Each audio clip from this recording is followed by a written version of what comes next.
एक महीने से संभल जिले का नाम न सिर्फ उत्तर प्रदेश वालों के बल्कि भारत की ज्यादातर लोगों की जुबान पर है। इस एक महीने के भीतर संभल में इतना कुछ हो गया कि लोग हैरान हैं।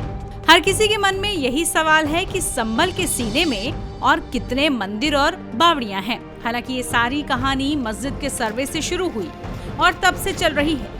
ऐसे में ये जानना जरूरी है कि संभल में अब तक क्या क्या मिला है।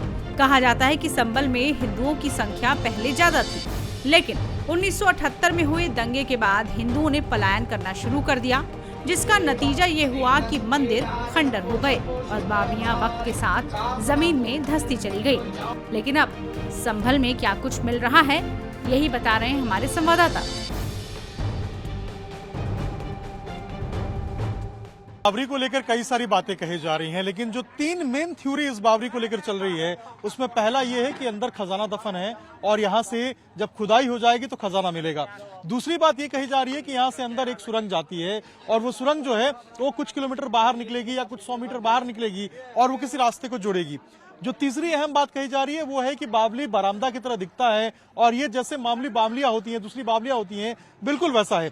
सबसे पहले तस्वीर देखिए, यहाँ पर जो ये सीढ़ियां हैं, ये सीढ़ियां बिल्कुल अभी साफ कर दी गई हैं और ये सीढ़ियां अगर आप देखेंगे तो बिल्कुल उसी तरीके से ये लाल जो पत्थर है उससे बनाई गई है। जो सीढ़ियां आप देख रहे हैं ये बिल्कुल उसी तरीके से लाल पत्थर से बनाई गई है जिससे बावली के अंदर की आकृतियां हैं। यहाँ देखिए आप किस तरीके से जो लाल पत्थर है इसका यहाँ पे इस्तेमाल किया गया है। और जब आप नीचे आएंगे तो ये देखिए, जैसे ही आप नीचे आएंगे वैसे ही आपको जो बावली के अंदर का जो हिस्सा है वो देखने को मिलेगा। और यहाँ भी अगर आप देखेंगे तो अंदर में जो ये नीचे का ग्राउंड है ये भी आपको लाल पत्थर से बना हुआ नजर आएगा। अंदर आप देखिए ये भी लाल पत्थर से बना हुआ ग्राउंड है। तो आप समझिए कितना पुराना इतिहास रहा है इस बावली का।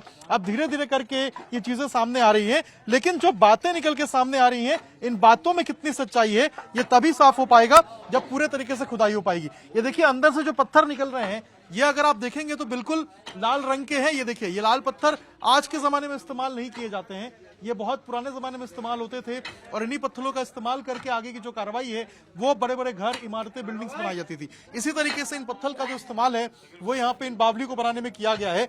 तो कितना पुराना ये बावली है, क्या इसका इतिहास रहा है। कुछ लोग कहते हैं कि ये पीछे का रास्ता सुरंग की तरफ निकलता है, ये सुरंग नुमा आकृति है और ये बाहर की तरफ निकलता है, ऐसा लोग कहते हैं।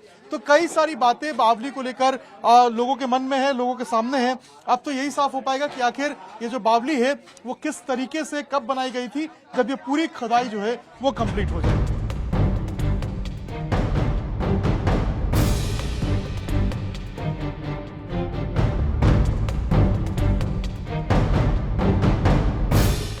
ये पुरानी चीज है साहब, ये बहुत पुरानी चीज है।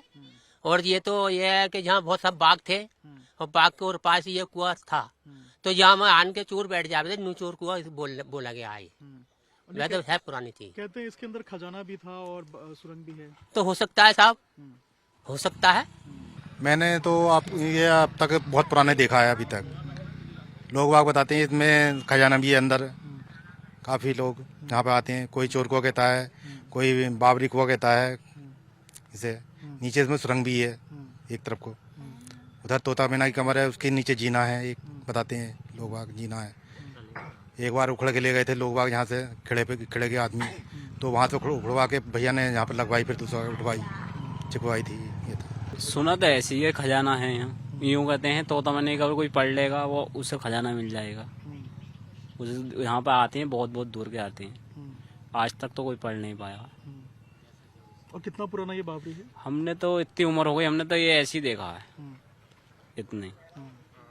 कहते पृथ्वीराज चौहान के जमाने की, पृथ्वी चौहान के उसमें जमाने का था। देखिए मैं हम काफी समय से बचपन में जब यहाँ आते थे तो हम देखते जब शुरू से ऐसे देखते हुए आ रहे हैं इसको। मतलब ये कहते हैं कि ये चोर कुआं है, लेकिन जैसे कि हमारे बुजुर्गों ने बता रखा कि बेटा यहाँ चोर कुआं नहीं था, लेकिन पहले राजा महाराजा जैसे महल होते थे उस तरीके का महल है ये। जैसे कि एक हमारे इधर साइड में इसकी गुम्मट सी बनी हुई है, 2-3-4 चारों तरफ बनी हुई है, जैसे पुरानी मूवी में देखा होगा आपने, गुम्मट बनी हुई होती थी उस तरीके, जैसे कि उसमें सेना खड़ी होती थी, उस तरीके का महल बना हुआ है। लेकिन अब तो जैसा हमने देखा उतना आपको बता दिया।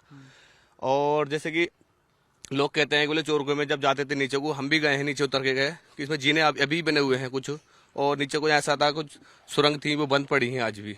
कि अगर जैसे नीचे बहुत गहराई थी इसकी, अब तो आज के टाइम लाके बंद कर दिया इसको मिट्टी, जैसे अब जैसे समय आ रहा है बंद होता चला जा रहा है। ये कहते हैं नीचे कई सारी मंजिलें हैं इसके, कि अगर जैसे खुदाई होगी कभी इसकी तो नीचे बहुत सारी मंजिलें निकलेंगी। और बराबर में इसके चोर कुआं क्यों ले तो मैंने कवर है ये, और ये बताते हैं कि इसके जो लिखाई हुई भी है ये कोई सी उस जमाने की जो लिखाई चलती होगी वो लिखी थी, कि जो इसको पढ़ लेगा ये ऑटोमेटिक अपने आप खुद खुल जाएगी। ये जैसे हमने सुना है उस तरीके हम आपको बता रहे हैं। आज तक तो कोई पढ़ नहीं पाया, बहुत सारे लोग आए, जैसे मौलवी बहुत सारे, अरबी पढ़ने वाले आए, सऊदी के लोग भी बहुत सारे आए पढ़ने, लेकिन किसी से आज तक पढ़े नहीं गया। ये कहते हैं कुछ वर्ड पढ़े लोगों ने लेकिन कुछ समझ में नहीं आया। और हम जैसे छोटे बचपन में आते थे, इसके नीचे थोड़ा रास्ता बना रखा था हाथ डालने का, तो सिक्का डालते थे तो नीचे सिक्के जाने की आवाज आती थी। मतलब खजाने की तरह का लुक है। जी हाँ, जैसे खजाने तरह का लुक। इसके नीचे सीढ़ी भी बताते हैं कि सीढ़ी बनी हुई है, हमने देखी तो नहीं, लीजिए हमने जो अपने पुराने बुजुर्गों से सुना है वो हमने आपको बता दिया। दरअसल संभल में बवाल की कहानी शुरू होती है मस्जिद सर्वे से। हिंदुओं द्वारा शाही जामा मस्जिद का सर्वे कराए जाने की मांग को कोर्ट ने मंजूर कर दिया। इसके बाद एएसआई की टीम मस्जिद पहुंची, जहां पहले दिन शांतिपूर्ण तरीके से सब कुछ हुआ, लेकिन दूसरे दिन ऐसा उपद्रव मचा कि 4 लोगों की मौत हो गई। जिसके बाद हिंसा की जांच शुरू हुई और उपद्रवियों की खोजबीन की जाने लगी तो बिजली चोरी का खुलासा हो गया। 14 दिसंबर को पुलिस जब दीपा राय इलाके में चेकिंग करने पहुंची तो एक मंदिर वहां मिला, जिसको लेकर दावा किया जा रहा है कि 1978 का वो मंदिर है और 46 साल से वो बंद था। साथ ही इस मंदिर से महज 200 मीटर की दूरी पर सपा सांसद जिया और रहमान बर्ग का घर भी है। इस मंदिर का नाम प्राचीन संबलेश्वर मंदिर रखा गया, जिसमें शिवलिंग के साथ साथ हनुमान जी की भी प्रतिमा मिली। देखिए लोग कैसे इस मंदिर में हनुमान जी की पूजा अर्चना करने लगे थे।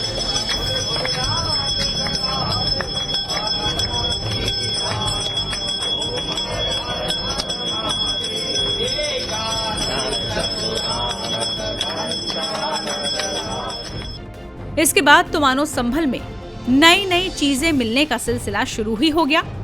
बहरहाल संभल वासी खुश हैं। उनके संभल में इतना प्राचीन और ऐतिहासिक चीजें मिलने का सिलसिला जो चल रहा है, जिससे आज संभल और उसके तीर्थ पूरे देश के सामने आ रहे हैं, जो उनके लिए गर्व की बात है।